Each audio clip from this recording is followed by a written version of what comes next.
Thyroid നമ്മളെപ്പോഴും suspect ചെയ്യുന്നത് 2 രീതിയിൽ. ഒന്ന് തൈറോയ്ഡിൻ്റെ അളവ് കൂടാം. തൈറോയ്ഡ് ഹോർമോണിൻ്റെ അളവ് കൂടുമ്പം. അല്ലെങ്കിൽ കുറയാം. പിന്നെ മുഴയായിട്ട് വരാം. ഈ 3 കണ്ടീഷൻസാണ് മെയിൻലി നമ്മൾ കാണുന്നത്. അപ്പോൾ തൈറോയ്ഡിൻ്റെ കുറയുമ്പോൾ ഒരു രീതിയിലായിരിക്കും. നമുക്ക് കുറയുമ്പോൾ നമ്മൾ മെറ്റബോളിക് ഹോർമോണാണ്. അപ്പോൾ ക്ഷീണമായിരിക്കും ഒന്ന്.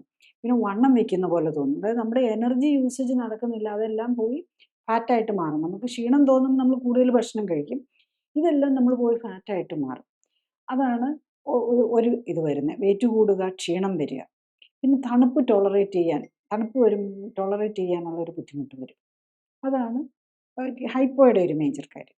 പിന്നെ ഹൈപ്പർ ആണെങ്കിൽ ഭയങ്കര ടെൻഷനായിരിക്കും. കൈയൊക്കെ വിറയുന്നത് പോലെ തോന്നും. പെട്ടെന്ന് വെയിറ്റ് റിഡക്ഷൻ ആയിരിക്കും.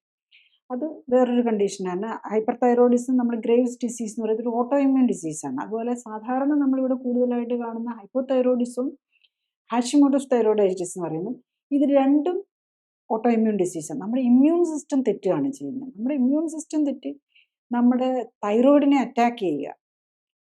നമ്മുടെ ഓൺ ഇമ്മ്യൂൺ സിസ്റ്റം തന്നെ.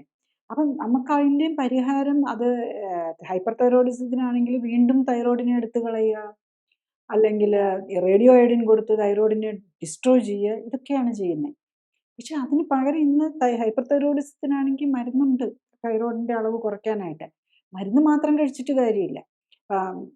കാർബിമെസോൾ, മെത്തിമെസോൾ എന്നൊക്കെ പറഞ്ഞ് തൈറാസിൽ എന്നൊക്കെ പറഞ്ഞ് കുറച്ച് മരുന്നുകളുണ്ട്. അത് നമ്മളുടെ ഓവറായിട്ടുണ്ടാക്കുന്ന തൈറോയ്ഡ് ഹോർമോണിൻ്റെ അളവ് കുറയ്ക്കും. പക്ഷേ അതിനേക്കാളും പ്രധാനം നമ്മുടെ ലൈഫ് സ്റ്റൈൽ കറക്റ്റ് ചെയ്ത് ബേസിക്കലി നമ്മളുടെ ഫുഡാണ് നമ്മളുടെ ശരീരമായിട്ട് മാറുന്നത്, നമ്മളുടെ എല്ലാ പ്രവർത്തനങ്ങളെയും വരുന്നത്. അപ്പം ആ ഫുഡിനെ കറക്റ്റ് ചെയ്തുകൊണ്ടും അതുപോലെ മറ്റെന്തൊക്കെയാണ് ഡെഫിഷ്യൻസീസ് ഉണ്ടാവും. അയഡിൻ ഡെഫിഷ്യൻസി ഉണ്ടാകാം, ചിലപ്പോൾ വൈറ്റമിൻ ഡി ഡെഫിഷ്യൻസി ഉണ്ടാകാം, വൈറ്റമിൻ എ ഡെഫിഷ്യൻസി ഉണ്ടാകാം, മൾട്ടിപ്പിൾ 14 വൈറ്റമിൻസും 14 മിനറൽസും ഉണ്ട്.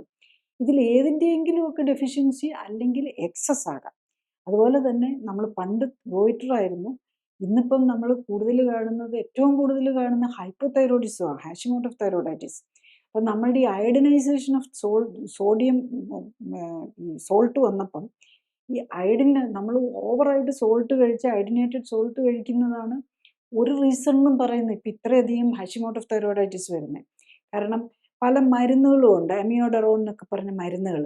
ഈ മരുന്നുകൾ കഴിക്കുന്നവർക്കും ഹൈപ്പോതൈറോയിഡിസം വരുന്നു. അപ്പം അതിനകത്ത് അത് വെരി ഹൈ അയഡിൻ കണ്ടന്റ് ഉള്ളതാണ്. അപ്പോൾ അയഡിൻ്റെ അളവ് കൂടിയാൽ ഹൈപ്പോതൈറോയിഡിസം, ഹാഷിമോട്ടോസ് തൈറോയിഡൈറ്റിസ്, ഓട്ടോഇമ്യൂൺ ഡിസീസിലേക്ക് പോകും. കൂടുതൽ അറിയാൻ ലിങ്ക് ക്ലിക്ക് ചെയ്യുക. കൂടുതൽ വീഡിയോകൾക്കായി സബ്സ്ക്രൈബ് ബട്ടൺ അമർത്തുക.